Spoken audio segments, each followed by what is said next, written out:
ইরানের দুর্গম পাহাড়ের খাঁজে যখন সানায়ের সুর প্রতিধ্বনিত হয়, তখন বুঝে নিতে হয় লুর জাতিগোষ্ঠীর সবচেয়ে রঙিন বিয়ের উৎসব শুরু হয়েছে। ধুলো উড়িয়ে পাহাড়ি রাস্তায় ট্রাকে করে কনে নিয়ে আসার এই রোমাঞ্চকর অভিযানের ঠিক পেছনেই লুকিয়ে আছে 12,000 ফিট উচ্চতার এক নির্মম যাযাবর জীবন। এখানে প্রতিটি দিন মানে হাড় কাঁপানো ঠান্ডা। ওরা ছাগলের আস্ত চামড়ায় ঘি জমায়। ওত পেতে থাকা ক্ষুধার্ত ভাল্লুক আর বিষাক্ত বিচ্ছুর ভয়কে সঙ্গী করেই লুর নারীরা জ্বালানি সংগ্রহ করে। আমরা আজ এই যাযাবরদের সাথে মিশে যেতে চলেছে। ওরা লুর উপজাতি। তাদের জীবন সংগ্রাম অত্যন্ত কঠিন, অথচ প্রাকৃতিক প্রাচুর্যে ভরপুর। পাহাড়ের যাযাবর তাঁবু থেকে শুরু করে শহরের বিলাসবহুল হলরুম, সবখানেই লুররা তাদের শেকড়কে আগলে রেখেছে এক বিস্ময়কর মায়ায়, যা আমাদের নিয়ে যাবে সভ্যতার আড়ালে লুকিয়ে থাকা এক ভিন্ন পৃথিবীতে।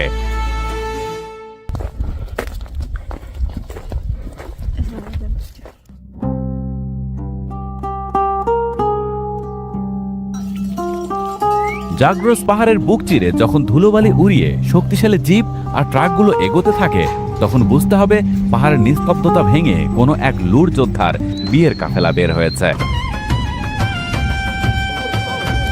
আধুনিক পৃথিবীর অসাধ্য বিয়ের চেয়ে ইরানের এই দুর্গম পাহাড়ের বিয়ে অনেক বেশি রোমাঞ্চকর। ওরা পৃথিবীর অন্যতম রঙিন উপজাতি। তাদের বিয়ের রীতিনীতি দেখলে মুগ্ধ হতে হয়, তবে এই মুগ্ধতার পেছনে তাদের কঠিন জীবনও লুকিয়ে আছে। ওরা সারা বছর এক পাহাড় থেকে আরেক পাহাড়ে ঘুরে বেড়ায় তাদের একমাত্র অবলম্বন ভেড়া আর ছাগল নিয়ে, কারণ ওরা যাযাবর। তাঁবু করে পরিবার পরিজন নিয়ে কাটায় পাহাড়ে পাহাড়ে। আমরা এখন তাদের যাযাবর জীবনধারার একদম গভীরে প্রবেশ করতে চলেছে। তারপরেই তাদের চমকপ্রদ ভিন্নধর্মী বিয়ের অনুষ্ঠান দেখব।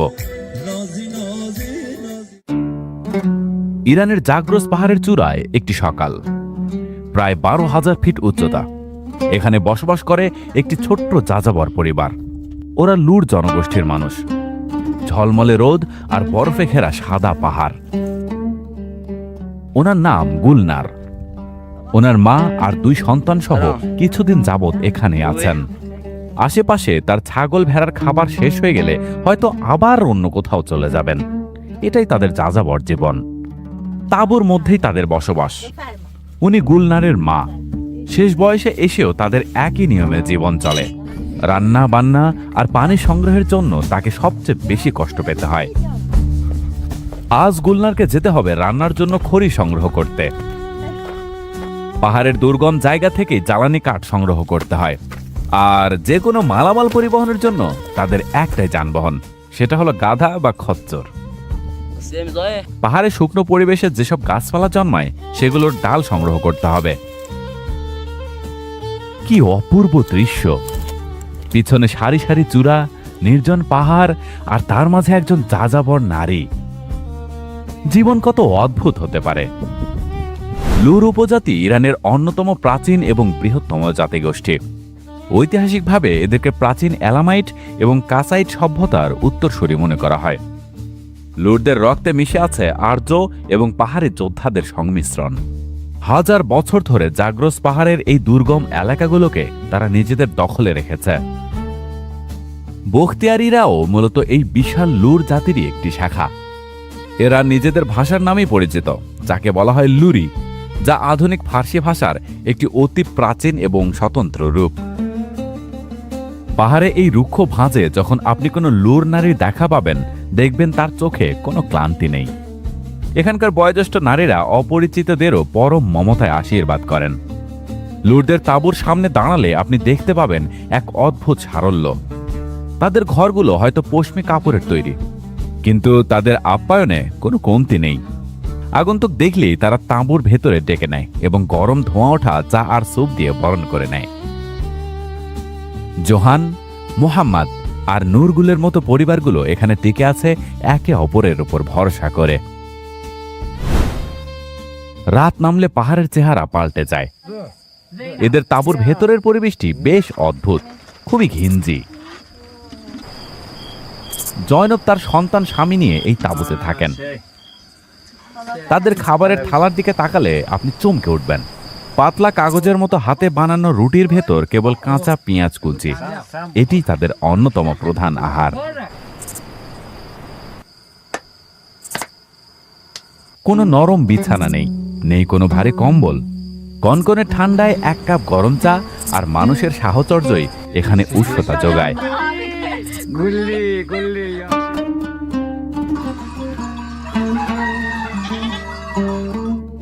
তাদের সকাল শুরু হয় একদম প্রাকৃতিক খাবার দিয়ে। পাহাড়ের তাজা দুধ থেকে বানানো দই আর তন্দুরে সেঁকা রুটি তাদের দৈনন্দিন শক্তির উৎস।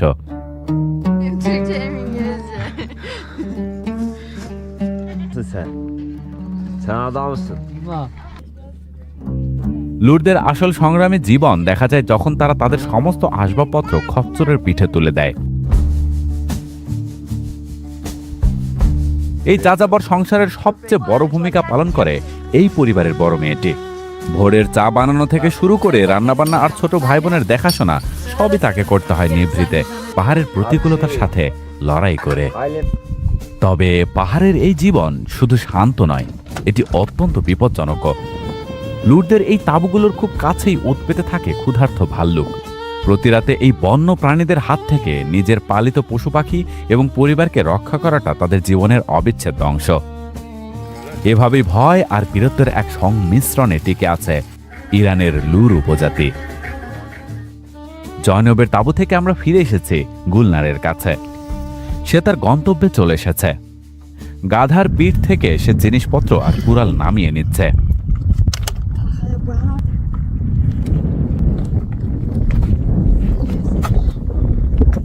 এরকম বিপজ্জনক জায়গা থেকেই তাকে ডাল সংগ্রহ করতে হয়।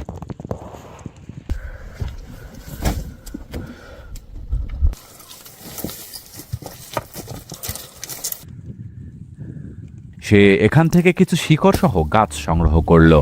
আবার তাকে অন্য কোথাও যেতে হবে। এই পাহাড় কতটা দুর্গম বুঝতে পারছেন?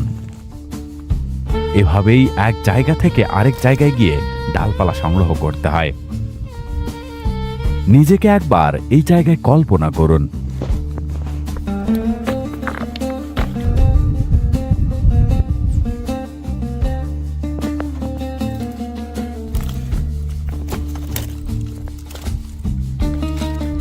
সংগ্রহ করা ডালগুলো এবার বেঁধে নিতে হবে। গুলনারকে সপ্তাহে অন্তত 2 দিন এই কষ্ট করতে হয়।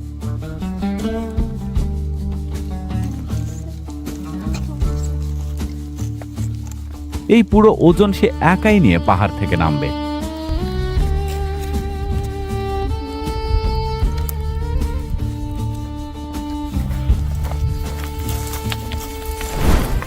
বর্তমানে ইরানে লুরদের জনসংখ্যা প্রায় 50 থেকে 80 লক্ষের কাছাকাছি।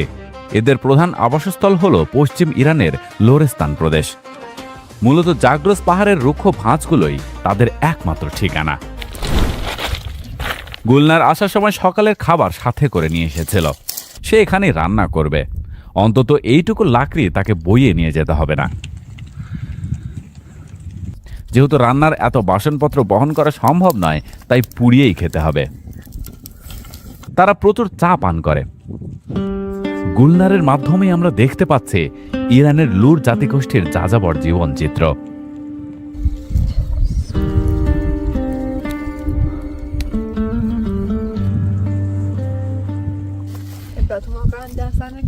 নাস্তা করা শেষ, এবার ফেরার পালা। গাধার পিঠে সবকিছু বোঝাই করে সে এখন তাঁবুতে ফিরবে।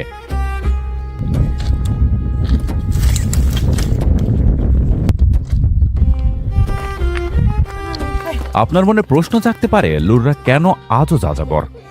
এর উত্তর লুকিয়ে আছে তাদের গবাদি পশুর অস্তিত্বে। জাগ্রস পাহাড়ের আবহাওয়া অত্যন্ত চরম। শীতকালে পাহাড় বরফে ঢেকে যায়, আবার গরমে নিচে ঘাস শুকিয়ে যায়।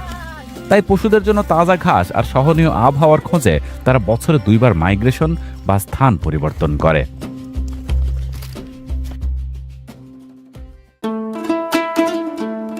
এরা আরেক অঞ্চলের লুরি যাযাবর। 2টি পরিবার এখানে তাঁবু গেড়েছে। কয়েকদিন থাকবে এখানে।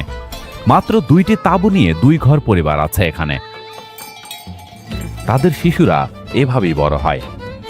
আধুনিক পৃথিবী তাদের কাছ থেকে যোজন যোজন দূরে। শিক্ষা, চিকিৎসা, বা যে কোনো বিলাসিতা তাদের কাছে কল্পনা মাত্র। তবে তাদের কাছে একটা বড় সম্পদ আছে, তা হলো প্রকৃতি। ওরা প্রকৃতির সন্তান। হ্যাঁ, তাদের হয়তো এভাবে জীবনযাপন করতে কষ্ট হয়, তবে কেন যেন মনে হয় মানসিকভাবে তারা অনেক সুখী। ফারিবা ও তেরিম তারাও গুলনারের মতো জ্বালানি কাঠ সংগ্রহ করতে পাহাড়ের ওদিকটায় যাবে। এখানে কোনো শব্দ দূষণ নেই, শুধু প্রকৃতির শব্দ।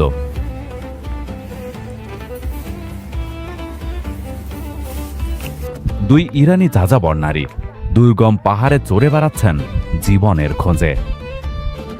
লুর উপজাতির প্রায় 100% মানুষ ইসলাম ধর্মের অনুসারী, তবে তাদের ধর্মের সাথে মিশে আছে পাহাড়ের প্রাচীন কিছু লোকজ বিশ্বাস। তারা প্রকৃতিকে খুব সম্মান করে এবং তাদের বিভিন্ন সামাজিক উৎসবে ইসলামের রীতিনীতির পাশাপাশি হাজার বছরের পুরনো পাহাড়ি ঐতিহ্যের এক চমৎকার মিশেল দেখা যায়। তাদের মধ্যে মুরব্বী এবং গোত্র প্রধানদের সিদ্ধান্তকে প্রায় ধর্মীয় নির্দেশের মতোই সম্মান করা হয়। তাদের জীবন কতটা রিস্কি দেখুন। ডালপালা সরাতেই একটি বিচ্ছু বের হয়েছে। অত্যন্ত বিষাক্ত হতে পারে এসব বিচ্ছু। একটি গাধা প্রচুর পরিমাণে ভার সইতে পারে। শুধু ভারই নয়, এসব নিয়ে তাকে পাহাড়ে উঠতে হয়, আবার নামতে হয়।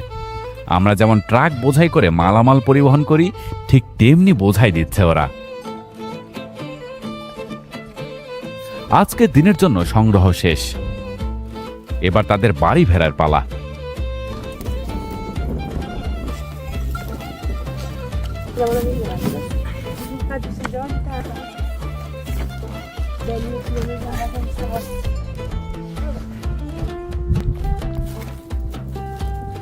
তাদের সন্তানেরা অপেক্ষা করছিল। ডিম আর মাংসের চাহিদা মেটাতে তারা মুরগিও পালন করে। আধুনিক প্রিজারভেটিভ ছাড়াই লুর নারীরা প্রজন্ম ধরে দুধ ও চর্বির সংরক্ষণের এক বিশেষ কৌশল মেনে চলেছেন, যার শ্রেষ্ঠ উদাহরণ তাদের এই ঘি। প্রতিদিন ভোরে পুরুষেরা পশুপাল নিয়ে পাহাড়ে বের হলে নারীরা শত শত পশু থেকে টাটকা দুধ সংগ্রহ করেন। এরপর মস্ক নামক ছাগলের চামড়ার ব্যাগে সেই দই ভরে ঘন্টার পর ঘন্টা অমানসিক পরিশ্রমে ঝাঁকিয়ে মাখন বের করেন।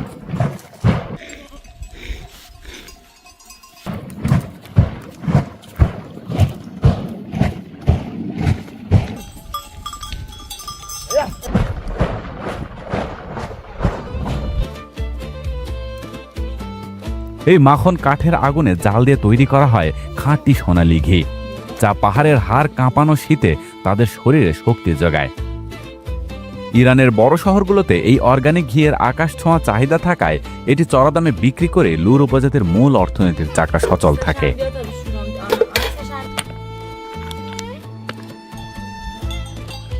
আপনারা যে সাদা পাথরের মতো টুকরোগুলো দেখছেন, এগুলো লুরদের গোপন শক্তির উৎস। যখন ঘি বানানো শেষ হয়, তখন বেঁচে যাওয়া অবশিষ্ট অংশ থেকে তৈরি হয় এই কষ্ক। পাহাড়ের তপ্ত রোদে এগুলোকে শুকিয়ে পাথরের মতো শক্ত করা হয়, যাতে বছরের পর বছর কোনো ফ্রিজ ছাড়াই এগুলো সংরক্ষণ করা যায়। জাগ্রস পাহাড়ের 12,000 ফিট উচ্চতায় জীবন যতটা সুন্দর, বেঁচে থাকার লড়াই ঠিক ততটাই নির্দয়। এখানে আমাদের শহরের মতো পানির কল নেই কোনো আধুনিক ড্রেনেজ ব্যবস্থা। পাহাড়ের ভাঁজে ভাঁজে বৃষ্টির পানি বা বরফ গলা পানি যখন ছোট ছোট পাথরে গর্ত জমে থাকে, লুর নারীদের জন্য সেটি হয়ে ওঠে একাধারে রান্নাঘর আর লন্ড্রি। আপনারা দেখছেন সেই জমানো ডোবার পানি দিয়ে তারা অত্যন্ত নিপুণভাবে ধুয়ে নিচ্ছেন তাদের থালা বাসন আর পরনের কাপড়। লুর নারীদের হাতে বোনা রঙিন গাব্বে বা পশমি কার্পেট সারা বিশ্বে সমাদৃত। এখান থেকেও তারা অনেক আয় করে থাকে। বছরের একটি নির্দিষ্ট সময়ে তারা তাদের পালিত পশু এবং পশম শহরের বাজারে বিক্রি করে সারা বছরের রসদ জোগাড় করে।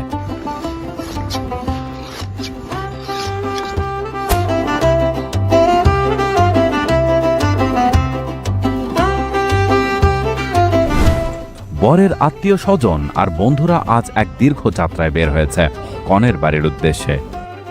আঁকাবাঁকা দুর্গম পাহাড়ি রাস্তা বেয়ে তারা ছুটে চলেছে। পরিবার ও সমাজের সবাইকে সাথে করে তারা কনেকে নিয়ে আসার জন্য কনের বাড়ি যাচ্ছে।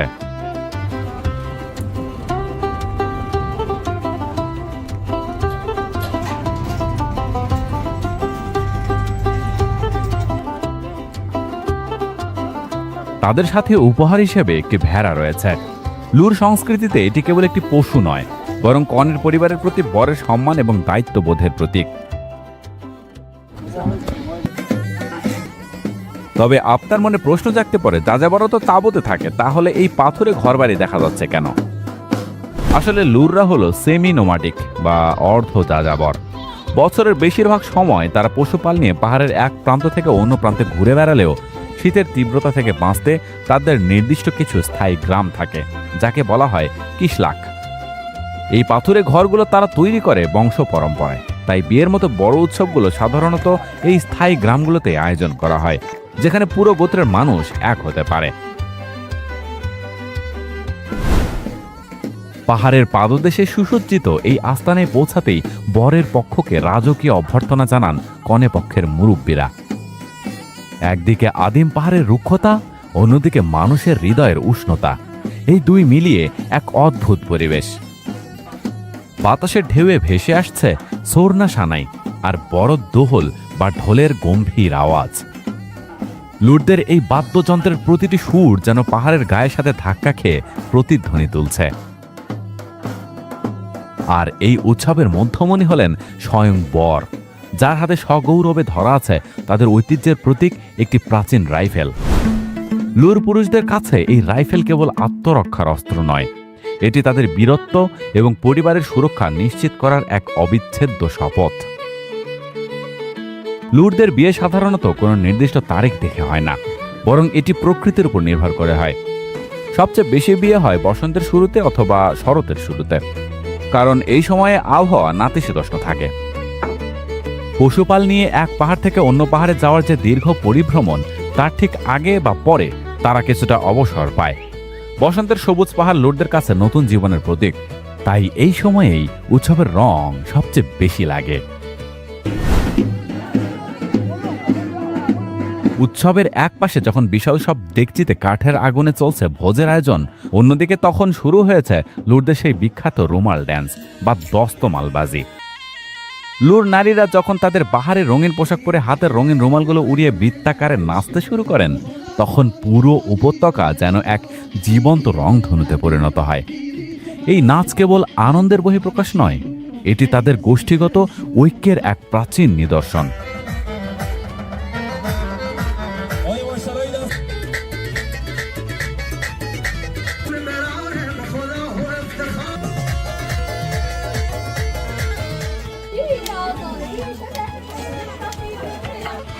নারীদের নাচের পাশেই চলে পুরুষদের সেই দুর্ধর্ষ লাঠি খেলা। লুর উপজাতিতে বিয়ের এই জৌলুসের পাশাপাশি অর্থনৈতিক লেনদেনও বেশ করা। এখানে মোহরানা ছাড়াও শিবারাহ নামক এক প্রাচীন প্রথা চালু আছে, যার অর্থ হলো দুধের মূল্য। বরপক্ষ কনের বাবাকে নির্দিষ্ট পরিমাণ নগদ টাকা, স্বর্ণালঙ্কার অথবা এক পাল ভেড়া উপহার দেয়, যা মূলত কনের লালন পালনের প্রতি কৃতজ্ঞতা হিসেবে দেখা হয়। তাছাড়া মোহরানা হিসেবে কনেকে সাধারণত স্বর্ণ এবং জমি লিখে দেওয়া হয়, যা তার ভবিষ্যতের নিরাপত্তা নিশ্চিত করে। পাহাড়ের পাদদেশে খোলা আকাশের নিচে এই উৎসব যেন আমাদের মনে করিয়ে দেয়, সভ্যতা যত দূরে এগোক না কেন, লুররা আজও তাদের হাজার বছরের প্রাচীন এই ঐতিহ্যকে বুকের মাঝে আগলে রেখেছে। শহরে লুটদের বিয়ে এখন আধুনিক হলরুমে হলেও তাদের প্রাণটা এখনো পাহাড়েই রয়ে গেছে। ঝকঝকে আলোকসজ্জার নিচেও তারা ছাড়েনি সেই হাজার বছরের রঙিন পোশাক আর ঐতিহ্যবাহী রুমাল নাচের নেশা। জৌলুস বাড়লেও বিয়ের প্রাচীন নিয়ম আর আতিথিয়তার সেই পাহাড়ি উষ্ণতা আজও প্রতিটি আয়োজনে অটুট। এই আধুনিক আয়োজনই প্রমাণ করে লুররা যেখানেই থাকুক না কেন, নিজেদের শেকড় আর পরিচয়কে তারা কখনোই ম্লান হতে দেয় না।